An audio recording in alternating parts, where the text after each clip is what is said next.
Hi students, welcome to PhD Jobs and Admission. This is Gauri. So in this video मैं आप सभी को MPET examination जो है वो अमरावती यूनिवर्सिटी में होने वाला है, उसमें जो रिसर्च मेथोडोलॉजी का पार्ट है वो मैं आप सभी को सिखाने जा रही हूँ. सो आज का जो मेरा सेशन है वो है 10th lecture. So in today's session हम सभी लोग डेटा इंटरप्रिटेशन के ऊपर काफ़ी सारे MCQs देखेंगे. ओके, बिकॉज डेटा इंटरप्रिटेशन पे काफ़ी सारे क्वेश्चंस एग्जामिनेशन में पूछे जाते हैं and this questions are really most important and बहुत इजी भी क्वेश्चंस होते हैं, but still most of the students इसमें मिस्टेक्स करते हैं. एंड दैट्स वाई मैं इस वीडियो में आप सभी को ट्रिक्स बताने जा रही हूँ एंड एज वेल जो फॉर्मूलाज डेटा इंटरप्रिटेशन में यूज़ किए जाते हैं वो भी बताने वाली हूँ. So stay tuned with this video. Okay, so students, इस सेशन को स्टार्ट करने से पहले I want to tell you that कि ग्लोबल ऑनलाइन टीम आप सभी को रिसर्च मेथोडोलॉजी सब्जेक्ट के ऊपर कंप्लीट कोर्स प्रोवाइड करती है. बिकॉज एमपेट एग्जामिनेशन में 50% क्वेश्चंस जो होते हैं वो आपको रिसर्च मेथोडोलॉजी सेक्शन से पूछे जाते हैं. एंड दैट्स वाई अगर आपको एमपेट एग्जामिनेशन को क्वालिफाई करना है देन ऑब्वियसली आपको रिसर्च मेथोडोलॉजी में अच्छे मार्क्स लाने की बहुत ज़रूरत है. सो इन दिस कोर्स बेसिकली आपको full syllabus video lectures provide किए जाते हैं जिसमें थियरीज एंड MCQs दोनों के ऊपर भी लेक्चर्स अवेलेबल है. You will get full syllabus notes and mock test here. As well आपको 1500 से भी ज़्यादा MCQs का रिविजन PDF मिलता है and all this study material is available in Hindi and English both the languages. Okay, so basically students हमारे पास ऐसे 10 मॉक टेस्ट अवेलेबल है and each mock test contains 40 MCQs and that's why overall आपके इसमें 400 MCQs cover हो जाते हैं. And as well जो रिवीजन PDF है इसमें इतने सारे MCQs है कि इसमें से 80% MCQs आपको पूछे जाते हैं out of 100% MCQs in your research methodology section of your entrance examination.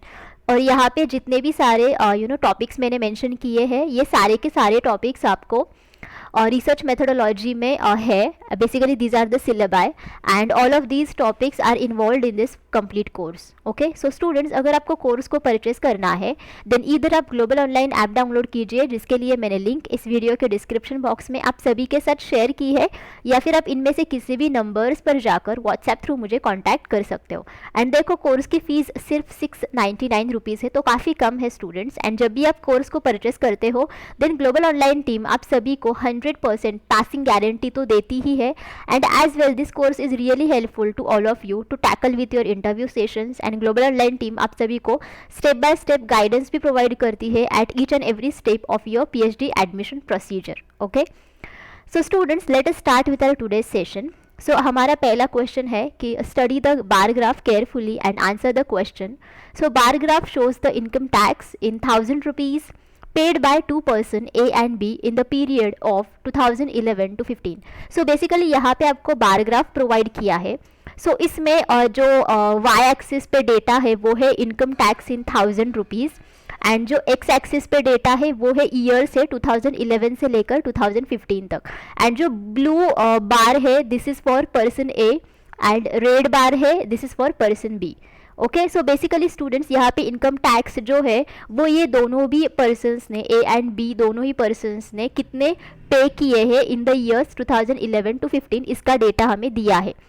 Okay, so based on this data we have this question कि what is the ratio of income of A in 2012 to income of B in 2015 if the income or you can say if the tax rate in 2012 and 2015 was 15% and 16% respectively.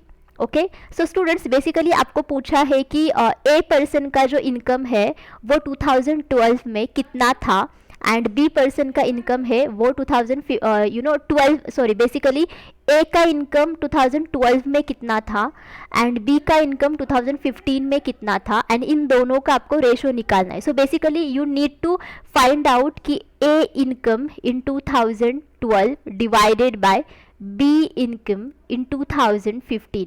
Basically आपको ये यहाँ पे find out करना है. सो इसके लिए आपको यहाँ पे और एक इन्फॉर्मेशन प्रोवाइड की है कि 2012 में जो A का इनकम बेसिकली टैक्स रेट था वो था 15%. सो A का 2012 में टैक्स रेट था 15% एंड B का 2015 में टैक्स रेट था 16%.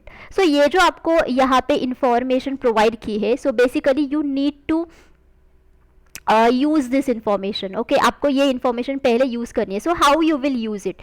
सो बेसिकली यहाँ पे आपको इनकम के बारे में पूछा है, and that's why first of all you need to find out the income of A in 2012 and income of B in 2015. So उसके लिए एक स्पेसिफिक फॉर्मूला है. So I will share the formula with all of you.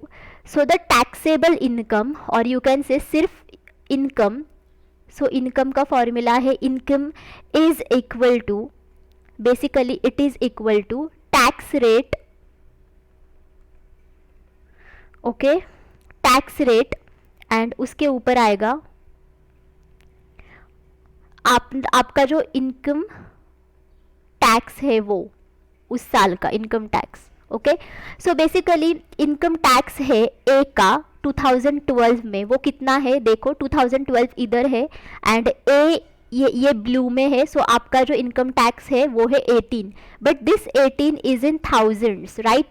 So it will become 18,000 divided by tax rate क्या है 15%. Okay, so just right over here 15. Okay, basically this is percent and that's why 15 divided by 100. You should do this. So जैसे ही आप इसको calculate करोगे you will get the amount 124 times 0. And similarly आपको B के लिए calculate करना है. So for that you will get the amount 154 times 0.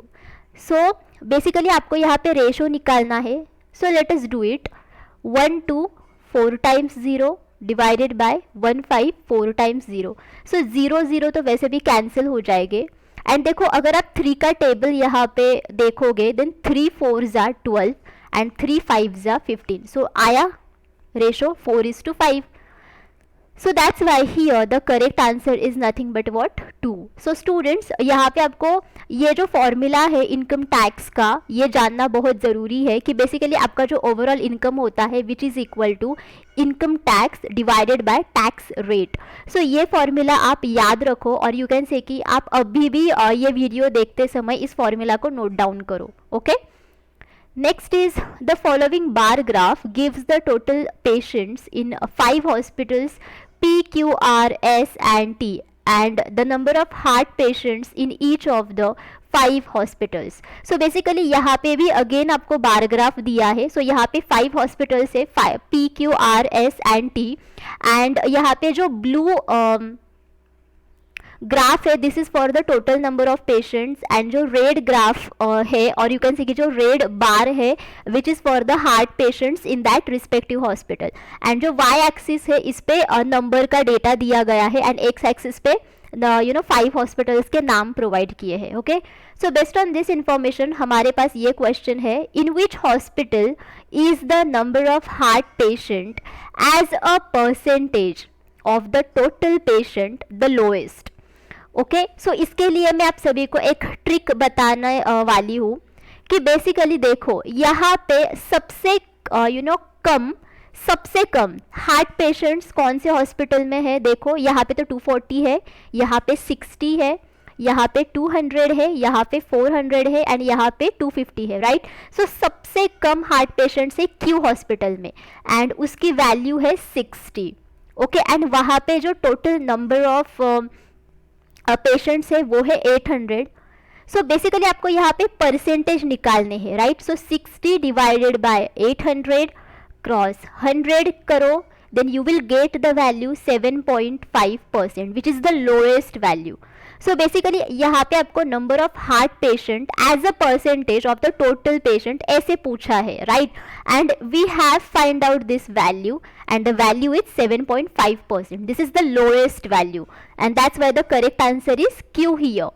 So अगर आपको यहाँ पे in this bar graph अगर यहाँ पे tie up होता फॉर एग्जाम्पल अगर ये जो हार्ट पेशेंट है ये थोड़े बहुत ज़्यादा होते एंड नंबर ऑफ पेशेंट्स 800 ही होते then obviously you need to calculate for another 2 to 3 hospitals. But if you see this data then obviously you will understand that कि क्यू में ही बहुत लोएस्ट रेट है. Okay, that's why the correct answer is 3 here. The given pie chart shows the marks scored by a student in different subjects English, Hindi, Mathematics, Science and History in an examination. So basically यहाँ पे आपको pie chart provide किया है. So history में 22% है history के लिए, then English के लिए 12% है, हिंदी 24%, मैथमेटिक्स 14%, साइंस 28%. सो बेसिकली एक ही स्टूडेंट ने इन परसेंटेजेस के रेंज में उसी रिस्पेक्टिव सब्जेक्ट में मार्क्स स्कोर किए हैं. Okay, so based on this information we have this question. In the examination total marks for all the subjects are 1800. यानी कि अगर आप टोटल मार्क्स काउंट करोगे history plus English plus Hindi plus mathematics plus science, so the total marks are 1800. So specifically आपको यहाँ पे Hindi subject में student ने कितने मार्क्स सिक्योर किए हैं उसके बारे में पूछा है. सो यहाँ पे भी आपको फॉर्मूले की बहुत ज़रूरत है. So I have the formulas for this. So basically students ये पाई चार्ट है, right, and that's why pie chart is nothing but a circle type, and that's why the angle value of pie chart is nothing but what, 360 degree. So basically this 360 degree is nothing but it is equal to the total number of calculation और total number of anything. So basically यहाँ पे total marks है all subjects के वो है 1800, right, and that's Y यहाँ पे अगर आपको टोटल यहाँ पे दिखाई दे रही है सो वो है सिर्फ 1800. सो यहाँ पे 1800 की जो वैल्यू है this is equivalent to 360 degree angle. Okay, so अगर आपको हिंदी विषय के लिए निकालना है तो सबसे पहले you need to find out कि हिंदी सब्जेक्ट का जो परसेंटेज है वो 24%. So based on this percentage you need to calculate कि इस पर्टिकुलर सब्जेक्ट का एंगल क्या है. Okay, in the 360 degree angle. So for that there is a formula, and the formula is central angle. So the angle that we need to find out, which is called as the central angle, is equal to component value. Okay, component value मतलब जो value यहाँ पे आपको दी गई है वो cross 100. Okay, sorry this is divided by 100 cross 360. So basically यहाँ पे जो कंपोनेंट वैल्यू है वो है 24%. सो आप 24 यहाँ पे लिखोगे डिवाइडेड बाय 100 क्रॉस 360 करोगे, then you will get the overall value over here 86.4 degree. मतलब इस एंगल की जो वैल्यू है वो है 86.4 degree. Fine. So based on this value now you need to calculate marks secured by student in Hindi. So for that there is again a new formula, and the formula is जो angle आपको मिला है which is 86.4, okay, divided by the whole angle value which is 360 cross जो total marks है वो 1800. So if you calculate this then you will get a value which is equivalent to 432. Okay, so this should be your answer. Okay, and that's why the correct answer for this question is 432. Okay, the following bar graph shows rain in mm on 6 days. So specifically यहाँ पे 6 days में कितना rain वहाँ पे हुआ है in mm उसकी information provide की है. And based on this information आपको ये क्वेश्चन है what is the average of rain in mm from Tuesday to Friday. So basically आपको ट्यूसडे एंड फ्राइडे के बीच में कितना रेनफॉल हुआ है इन mm उसकी एवरेज वैल्यू आपको पूछी है. सो बेसिकली यहाँ पे आपको एवरेज यानी कि यहाँ पे आपको मीन वैल्यू पूछी गई है, राइट. सो ट्यूसडे की जो वैल्यू है वो है 2.5, वेनसडे की 3.5, थर्सडे की 4.2 एंड फ्राइडे की 1.2. So as we know that average का फॉर्मूला क्या है, sum of all observations divided by number of observations, right. So basically ये सारे के सारे जो ऑब्जर्वेशंस है from Tuesday to Friday you need to sum all of them. So I will do it. 2.5 plus 3.5 plus 4.2 plus 1.2. Divided by number of observations कितने हैं 4. So whenever you will calculate this then you will get the value equivalent to 2.85. So your correct answer should be second, that is 2.85. Okay. Next is, for which time intervals is the percentage rise of population the same for the following data. So basically यहाँ पे आपको period दिया है 1970 से लेकर 2010 तक, and यहाँ पे उस समय में कितना पॉपुलेशन था उसकी इन्फॉर्मेशन दी है. बट यहाँ पे आपको पूछा है कि इनमें से कौन से टाइम इंटरवल्स ऐसे हैं जिसमें अगर आप परसेंटेज राइज की वैल्यू निकालोगे ऑफ पॉपुलेशन, ओके, वो सेम ही है.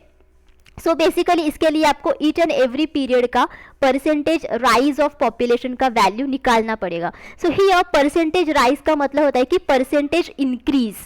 ओके, एंड परसेंटेज इंक्रीज के लिए एक फॉर्मूला है, and the formula for percentage increase जो है उसका मतलब होता है कि जो वैल्यू होती है नेक्स्ट पीरियड की, जैसे कि देखो अगर आपको 1970 से लेकर 1980 तक का percentage value, percentage increase of population का वैल्यू निकालना है, then obviously you need to consider this value first of all. So for that you need to do 50,000 minus जो इनिशियल वैल्यू है वो क्या है 40,000. ओके, डिवाइडेड बाय जो original value है उससे डिवाइड करो 40,000 क्रॉस 100. ये इसका फॉर्मूला है. मतलब जो इंक्रीज्ड वैल्यू हुई है माइनस जो इनिशियल वैल्यू थी डिवाइडेड बाय इनिशियल वैल्यू, और यू कैन से कि divided by original value cross 100. So if you do this then you will get the value equivalent to 25%. So यहाँ पे आपको population के बारे में पूछा है, and that's why you are doing this for population. But किसी और एग्जाम्पल में आपको किसी और प्रकार का डेटा दिया गया होगा, बट इन एवरी केस आपको यही जो फॉर्मूला है इस्तेमाल करना है for the percentage increase. Okay, मतलब increased value minus initial value upon initial value cross 100. Okay, so मैंने 1970 से लेकर 1980 तक की वैल्यू निकाली है, वो है 25%. सो सिमिलरली आपको बाकी सारे पीरियड्स के लिए ये वैल्यू निकालनी है. सो बेसिकली अगर आप 1980 से लेकर 1990 तक वैल्यू निकालोगे then obviously you will get the value equivalent to 20%.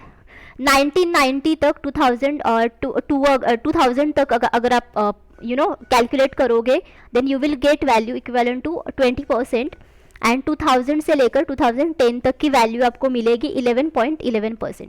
So basically students solve this. मैं यहाँ पे सॉल्व नहीं कर रही हूँ because it will consume lot of time, but मैंने इन सब चीज़ों को सॉल्व किया है, that's why I know the answers. So basically देखो अगर आप 1980 से लेकर 1990 तक जाओगे then the percentage increase in population is 20%, and again 1990 से लेकर 2000 तक परसेंटेज इंक्रीज इन पॉपुलेशन की वैल्यू है 20%. सो दोनों भी सिमिलर है. सो यही एग्जैक्टली आपको यहाँ पे पूछा है, and that's why the correct answer to this is this 1980 से लेकर 1990 तक एंड 1990 से लेकर 2000 तक. मतलब इन दोनों में भी परसेंटेज इंक्रीज इन पॉपुलेशन की वैल्यू सिमिलर ही है, which is second. Okay, answer is second. Study the given graph and answer the question that follows. So again आपको यहाँ पे ग्राफ प्रोवाइड किया है percentage distribution of total expenditure of a company under various heads during a year. So basically during a year एक particular company ने कितने सारे expenditure किए हैं, ओके, उसका जो परसेंटेज डिस्ट्रीब्यूशन है ऑफ टोटल एक्सपेंडिचर उसकी यहाँ पे आपको इन्फॉर्मेशन प्रोवाइड की है. सो बेसिकली जो एक्स एक्सिस पे डेटा है उसमें काफ़ी सारे हेड्स है, जैसे कि infrastructure, transport, advertisement, taxes, research and development, salary, interest on loans. Okay, and यहाँ पे वाई एक्सिस पे डेटा है कि परसेंट स्पेंड कितने किए, जैसे कि इंफ्रास्ट्रक्चर ने 15% किए हैं, ट्रांसपोर्ट ने 17.5, एडवर्टाइजमेंट ने 10. सो सब्सिक्वेंटली कितने किए. So all of this information we have given. So based on this information we have the problem. The expenditure on interest on loans is by what percentage more than the expenditure on taxes. So again आपको यही पूछा है जो पिछले question में हमने देखा था, वही पूछा है कि परसेंटेज इंक्रीज कितना है. बट देखो यहाँ पे डेटा अलग किस्म का है, but still you need to follow the same formula. All of you getting students? So basically यहाँ पे जो परसेंट है, ओके मतलब यू कैन से कि देखो यहाँ पे इंटरेस्ट ऑन लोन्स जो है उसका जो परसेंटेज है वो है 7.5 एंड टैक्सेस का जो है वो है, so I will write it, taxes का 5% है and interest on loans, so I will just use the short form IOL which is 7.5%. Fine. So basically आपको यहाँ पे परसेंटेज इंक्रीज के लिए पूछा है, राइट? बट यहाँ पे एग्जैक्टली क्या पूछा है कि by what percentage more than the expenditure on taxes. So basically you need to find out the difference between percent expenditure on taxes and interest on loans. So basically अगर आपको difference find out करना है then obviously you need to do 7.5 minus 5 is what 2.5. So it will become 2.5%. But basically आपको यहाँ पे पूछा है कि कितने परसेंट से ज़्यादा है. So for that again you need to do 2.5 upon 5 cross 100 is equal to 50%. यहाँ पे मैंने 2.5 लिया है because this is the increase in percentage, okay, and 5 is the percent expenditure of taxes, okay, because यहाँ पे पूछा है कि the expenditure on interest on loans is by what percentage more than the expenditure on taxes. So basically यहाँ पे आपको interest on loans का जो परसेंटेज है वो कितने परसेंट से ज़्यादा है then the expenditure on taxes, इसके बारे में आपको पूछा है. And that's why you need to do 2 calculations over here. First of all आपको डिफरेंस निकालना पड़ेगा कि इन दोनों के बीच में एक्सपेंडिचर परसेंटेज का डिफरेंस क्या है, which is 2.5%. And you need to calculate कि परसेंट इंक्रीज कितना है और कितने ज़्यादा परसेंटेज से इंक्रीज है इंटरेस्ट ऑन लोन्स का एक्सपेंडिचर दैन टैक्सेस, वो आपको बाद में कैलकुलेट करना पड़ेगा, which is 2.5 by 5 cross 100. Okay, and the value will be 50%. That's why here the correct answer is second, that is 50%. Study the given graph and answer the question that follows. So basically ये graph है revenue and expenditure of company XYZ in rupees crores during 2014 to 19. So basically यहाँ पे जो you know ये thick वाला जो है that is मतलब थिक कलर जो है इसमें which is for revenue, and जहाँ जहाँ पे ओनली लाइन्स है this is for expenditure. And जो एक्स एक्सिस है वहाँ पे ईयर्स दिए हैं आपको, एंड जो वाई एक्सिस है वहाँ पे आपको यू नो नंबर्स दिए हैं और अमाउंट दिए हैं कि यू नो रिवेन्यू अमाउंट कितनी है एंड एक्सपेंडिचर अमाउंट कितनी है in crores. Fine. So based on this data we have the problem, in which year was the percentage increase in the revenue as compared to that in its preceding year below 6%. So again देखो आपको वही पूछा है कि percentage increase कितना है. Okay, so basically यहाँ पे आपको पूछा है कि percentage increase in the revenue as compared to that in its preceding year is below 6% and that too in which year. मतलब इनमें से कौन से ईयर्स ऐसे हैं जिसमें जो परसेंटेज इंक्रीज है रिवेन्यू के as compare to their preceding year वो 6% से भी कम है, ये आपको पूछा है. And that's why you need to you know deal with over here revenue only, not expenditure. All of you getting? And again you need to use the similar formula which is increased amount minus initial amount divided by initial amount into 100. So आपको ये सब each and every year के लिए आपको यहाँ पे ये calculate करना पड़ेगा, यानी कि you know 14, 15, 16, 17, 18, 19. So I have calculated for all the years. So देखो आप 14 के लिए तो नहीं करोगे कैलकुलेट बिकॉज इससे पहले प्रीसीडिंग ईयर नहीं है. So basically you start from 15 because इससे प्रीसीडिंग ईयर है 2014. So for 2015 if I calculate it then obviously it will become 9.37%. So I will show you how it will come. So basically देखो यहाँ पे जो value है वो है 350, right, which is the increased amount. So you need to do what? 350 minus, and जो initial value है वो है 320. Okay, minus 320 divided by 320 cross 100. Do this. Do calculate this. Then you will get value 9.37%. then again do it for 2016, then you will get the value equivalent to 8.57%. 2017 के लिए value आएगी 5.26%. Then 2018 की value जो है वो आपको मिलेगी 30%. And जो 2019 की वैल्यू है वो आपको मिलेगी 7.14%. ओके, सो देखो यहाँ पे सिर्फ जो 2017 ईयर है उसकी जो वैल्यू आपको मिली है वो है 5.26%, विच इज़ लेस दैन 60%, और यू कैन से कि below 6%. Okay, and that's why your correct answer should be 4, that is 2017. Okay, because आपको यहाँ पे यही पूछा है. Fine. The line graph shows the production and the sales in terms of a company. Okay, so basically दो line graphs है यहाँ पे. सो पहली जो है which is production, second is sales year से 2015 से 19 तक, एंड क्वांटिटी इन टर्न्स, मतलब प्रोडक्शन पूछा है, मतलब प्रोडक्शन की इन्फॉर्मेशन दी है. So based on this information we have the question, what percentage of the total production of the company is the total sales of the company in all the years together.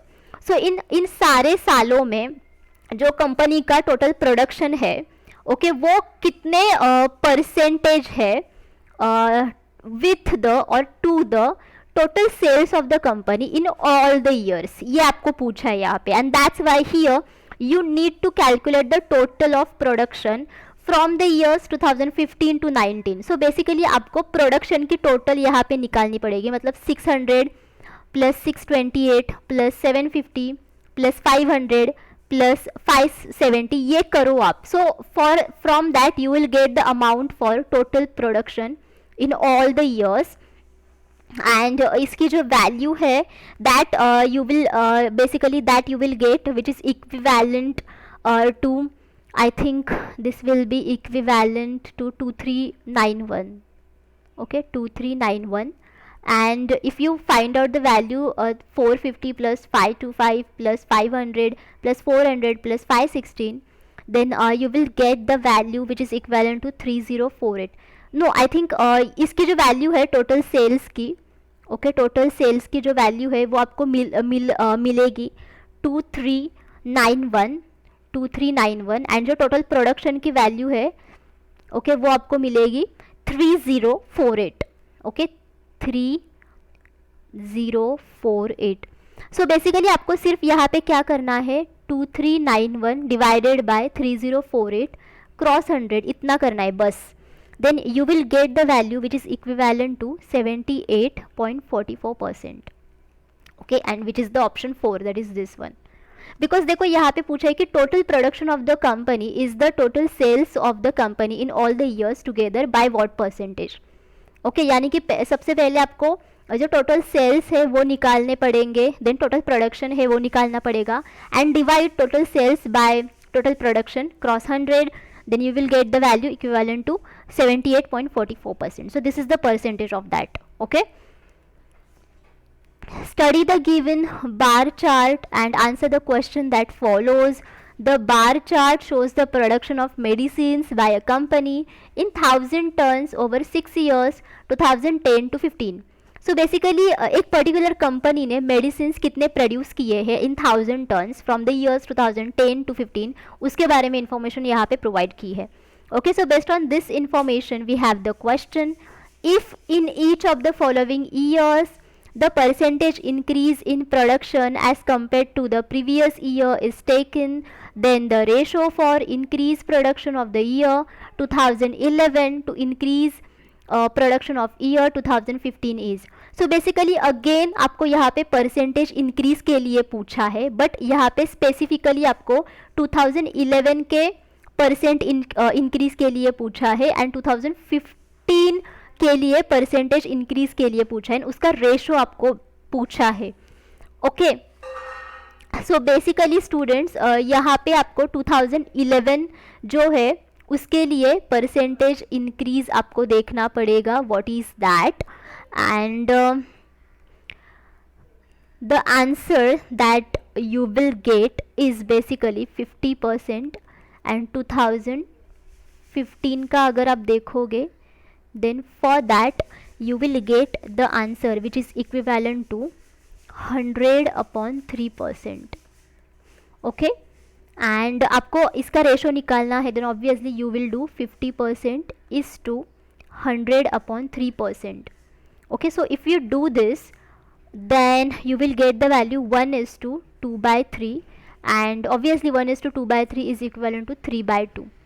okay, that's why your correct answer should be 4, that is 3 is to 2.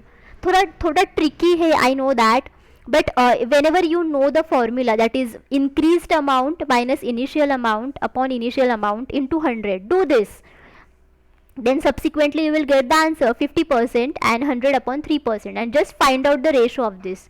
That will be your answer. okay, study the histogram that shows the marks obtained by students in an examination and answer the question that follows.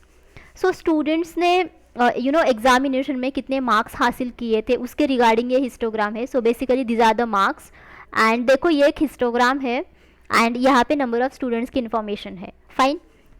So by what percentage is the number of students who obtain marks between 200 and 300 more than the number of students who obtain 350 and more marks? So basically सबसे पहले यहाँ पे आपको 200 and 300 के बीच में जितने भी सारे स्टूडेंट्स को मार्क्स मिले हैं वो हमें यहाँ पे पहले कैलकुलेट करना पड़ेगा. So देखो यहाँ पे 200 यहाँ पे मार्क्स है, 300 यहाँ पे है, एंड इसके बीच में जितने भी सारे स्टूडेंट्स हैं वो होंगे 45 plus 60. So you should do 45 plus 60. First of all do 45 plus 60. Okay, then the value you will get is 105. And जिन स्टूडेंट्स ने 350 से भी ज़्यादा मार्क्स हासिल किए हैं, so that value will come after this point. Okay, so वो students थे 40 and 35, right? so do this. so 40 plus 35, so it will be equivalent to what? 75. and जैसे कि यहाँ पे आपको क्या पूछा है कि परसेंटेज कितने हैं, right? so obviously you should do 75 upon 105 cross 100, and the value you will get is 40%. Okay, so the correct answer for this is 40%, because यहाँ पे क्या पूछा है कि परसेंटेज कितना है ऐसे स्टूडेंट्स का जिन्होंने 200 एंड 300 के बीच में मार्क्स हासिल किए हैं टू द स्टूडेंट्स जिन्होंने 350 से भी ज़्यादा मार्क्स हासिल किए हैं. Okay, so subsequently you will get the value which is equivalent to 40%. Fine. So the correct answer over here is 4. So students, thank you for watching this session. I hope all of you understood कि जितना भी मैंने आप सभी के साथ discuss किया है. So I will suggest you students that solve such kind of questions and as well try to think about कि एग्जैक्टली आपको क्वेश्चन में क्या पूछा है. अगर आपको समझ में नहीं आ रहा है, then read the question again and again, then you will understand कि एग्जैक्टली क्या पूछा है क्वेश्चन में. एंड सबसे पहले देखो कि आपको कौन सा डेटा प्रेजेंट किया गया है, कि whether it is pie chart, whether it is bar graph, whether it is histogram, like that. And subsequently जो फॉर्मूलाज मैंने आज के सेशन में डिस्कस किए हैं, जैसे कि परसेंटेज इंक्रीज का फॉर्मूला मैंने डिस्कस किया था, पाई चार्ट के 2 फॉर्मूलेज मैंने डिस्कस किए थे, इनकम टैक्स का एक फॉर्मूला मैंने डिस्कस किया था. So you should know this formulas, because if you don't know this formulas then obviously you won't able to solve them, right? And अगर आपको कोई भी डाउट है regarding this, then you can ask me in the comment box. Okay.